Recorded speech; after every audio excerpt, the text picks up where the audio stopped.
കൃത്യമായ ശബ്ദം, വ്യക്തമായ നിലപാട്. ഇതുകൊണ്ടാണ് ശശി തരൂർ ബെസ്റ്റ് ചോയ്സ് എന്ന് നേരത്തെ പറഞ്ഞത്. ഇതോടെ തീരുന്നില്ല, ചില ഉദാഹരണങ്ങൾ കൂടി നമുക്ക് പറയാം. ഒരുപക്ഷെ ശശി തരൂർ ആരാണെന്ന് മലയാളികൾക്ക് പ്രത്യേകിച്ച് പറഞ്ഞു തരേണ്ട ആവശ്യമില്ല. ബഹുമുഖ പ്രതിഭയാണ്. എഴുത്തുകാരൻ, രാഷ്ട്രീയക്കാരൻ, അന്താരാഷ്ട്ര നയതന്ത്രജ്ഞൻ. ഡൽഹി സർവകലാശാലയിൽ നിന്ന് ആണ് ബിരുദം നേടിയത്. അത് കഴിഞ്ഞ് മസാച്യുസെറ്റ്സിലെ ടെഫൽ സർവകലാശാലയിൽ നിന്ന് Fletcher school of law and ഡിപ്ലോമസിയിൽ നിന്ന് PhD. ആ PhDയുടെ കാര്യം എടുത്തു പറയണം. വെറും 22-ാം വയസ്സിലാണ് ഡോക്ടറേറ്റ് ശശി തരൂർ അതും ലോ ആൻഡ് ഡിപ്ലോമസിയിൽ സ്വന്തമാക്കിയത്. 30 വർഷം, അതായത് ഏകദേശം 3 പതിറ്റാണ്ട് ഐക്യരാഷ്ട്രസഭയിൽ നയതന്ത്രജ്ഞനായി സേവനം. 2006-ൽ ഇന്ത്യ ഐക്യരാഷ്ട്രസഭയുടെ സെക്രട്ടറി ജനറൽ സ്ഥാനത്തേക്ക് ശശി തരൂരിനെ നാമനിർദ്ദേശം ചെയ്തു. 7 സ്ഥാനാർത്ഥികളായിരുന്നു അന്നുണ്ടായിരുന്നത്. പക്ഷേ ശശി തരൂരിന് 2ാം സ്ഥാനത്താണ് ഫിനിഷ് ചെയ്യാൻ കഴിഞ്ഞത്. അന്ന് ജയിച്ചത് ബാൻ കി മൂൺ ആയിരുന്നു. തോൽവിക്ക് പിന്നാലെ ശശി തരൂർ ഐക്യരാഷ്ട്രസഭയിൽ നിന്ന് രാജിവെക്കുകയാണ്. 2009-ലാണ് കോൺഗ്രസിൽ ഔദ്യോഗികമായി ചേർന്നത്. തിരുവനന്തപുരത്ത് നിന്ന് ലോക്സഭയിലേക്ക് ജയിച്ചു കയറുന്നു. 4 തവണ പാർലമെന്റ് അംഗമായി മുന്നോട്ട് പോകുന്നു. അതോടൊപ്പം തന്നെ ആദ്യത്തെ UPA സർക്കാരിലും രണ്ടാമത്തെ UPA സർക്കാരിലും ക്യാബിനറ്റ് റാങ്കുള്ള സഹമന്ത്രിയായിരുന്നു. വിദേശകാര്യ സഹമന്ത്രിയായും മാനവ വിഭവശേഷി വികസന സഹമന്ത്രിയായും പ്രവർത്തിച്ചു. അതോടൊപ്പം തന്നെ വിദേശകാര്യ പാർലമെന്ററി സ്റ്റാൻഡിംഗ് കമ്മിറ്റി ചെയർപേഴ്സണായും പ്രവർത്തിച്ചിട്ടുണ്ട്. മറ്റൊരു പ്രധാനപ്പെട്ട കാര്യം അദ്ദേഹത്തിന്റെ ഭാഷയാണ്. The New York times, Washington post, guardian തുടങ്ങിയ രാജ്യാന്തര മാധ്യമങ്ങളിൽ സ്ഥിരം കോളമിസ്റ്റാണ് ശശി തരൂർ. മറ്റൊരു കാര്യം കൂടിയുണ്ട്. ബ്രിട്ടീഷ് പാർലമെന്റിൽ പ്രസംഗിക്കാൻ ക്ഷണം ലഭിച്ച ഏക ഇന്ത്യൻ MP ആണ്, ഏക ഇന്ത്യൻ പാർലമെന്റേറിയനാണ് ശശി തരൂർ. ആ പ്രസംഗം തന്നെ ചരിത്രമാണ്. 5 മിനിറ്റ് നേരമാണ് ശശി തരൂരിന് അന്ന് ബ്രിട്ടീഷ് പാർലമെന്റിൽ സംസാരിക്കാൻ അനുവദിച്ചിരുന്നത്. ഇന്ത്യയിലെ ബ്രിട്ടീഷ് ഭരണത്തെ ആ ബ്രിട്ടീഷ് പാർലമെന്റിൽ കറുത്ത കാലഘട്ടമെന്നാണ് ശശി തരൂർ അന്ന് വിശേഷിപ്പിച്ചത്. അതോടൊപ്പം തന്നെ 18 ബെസ്റ്റ് സെല്ലിംഗ് ബുക്കുകളും ശശി തരൂരിന് സ്വന്തമായുണ്ട്. അന്താരാഷ്ട്ര രംഗത്ത് 30-ലേറെ വർഷം പ്രവർത്തിച്ചിട്ടുള്ള UN സെക്രട്ടറി ജനറലിന്റെ വക്താവായിരുന്ന കാര്യങ്ങളെ കൃത്യമായി വിശകലനം ചെയ്യുന്ന, അളന്ന് കുറിച്ച് സംസാരിക്കാൻ കഴിയുന്ന ശശി തരൂരിനെ കേന്ദ്രം തെരഞ്ഞെടുത്തില്ലെങ്കിൽ ആണ് ശരിക്കും അത്ഭുതം. കേന്ദ്രം കൃത്യമായി തന്നെ തെരഞ്ഞെടുത്തപ്പോൾ എന്തുകൊണ്ടാണ് കോൺഗ്രസ് ശശി തരൂരിനെ ഒഴിവാക്കിയത്? എന്തുകൊണ്ടാണ് കോൺഗ്രസ് ശശി തരൂരിനെ തഴഞ്ഞത്?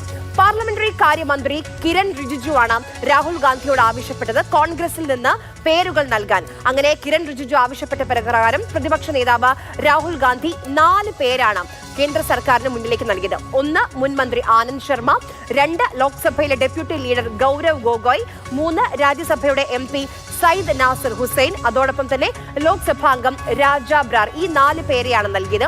ഈ പേരുകൾ ഒന്നും തന്നെ സർക്കാർ പരിഗണിച്ചിട്ടില്ല എന്നാണ് സൂചന. അതോടൊപ്പം തരൂരിന് പുറമെ മനീഷ് തിവാരിയെയും സർക്കാർ സംഘത്തിൽ ഉൾപ്പെടുത്തിയിട്ടുണ്ട്. തരൂർ കോൺഗ്രസ് നൽകിയ പട്ടികയിൽ ഇല്ല എന്ന് വ്യക്തമാക്കി ജയറാം രമേശിന്റെ പോസ്റ്റും ഇന്ന് ഇന്ത്യ കണ്ടു.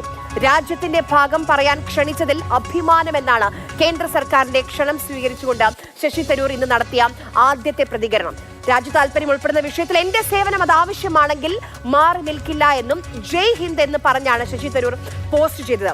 MP-മാരുടെ നയതന്ത്ര സംഘത്തെ നയിക്കാൻ ശശി തരൂരിനെ നിയോഗിച്ചതിനെ KPCC എന്തായാലും സ്വാഗതം ചെയ്യുന്നുണ്ട്. പ്രതിപക്ഷത്ത് നിന്ന് തരൂരിന് പുറമെ NCPയിലെ ശരത് പവാർ വിഭാഗത്തിലെ സുപ്രിയ സുലെ, DMK നേതാവ് കനിമൊഴി, അതോടൊപ്പം തന്നെ ജോൺ ബ്രിട്ടാസും ആ സംഘത്തിലുണ്ടാകും.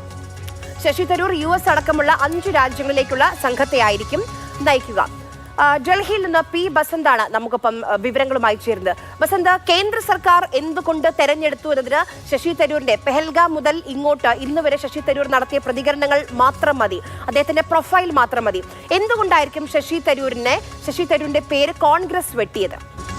ശശി തരൂരുമായി കോൺഗ്രസിന് അല്ലെങ്കിൽ കോൺഗ്രസിലെ നേതാക്കൾക്കൊക്കെ തന്നെ പ്രശ്നങ്ങളുണ്ട് എന്നുള്ള കാര്യത്തിൽ യാതൊരു സംശയവുമില്ല. AICC അധ്യക്ഷ സ്ഥാനത്തേക്ക് മത്സരിച്ച് തുടങ്ങിയ കാലം മുതൽ തന്നെ ആ പ്രശ്നം ഉണ്ട്. പക്ഷേ ശശി തരൂരിനെ അവർ ഉൾക്കൊള്ളാൻ ശ്രമിച്ചിട്ടുമുണ്ട്. ശശി തരൂരിനെ CWCയിൽ ഉൾപ്പെടുത്തുന്ന ഒരു സാഹചര്യം ഉണ്ടായിട്ടുണ്ട്.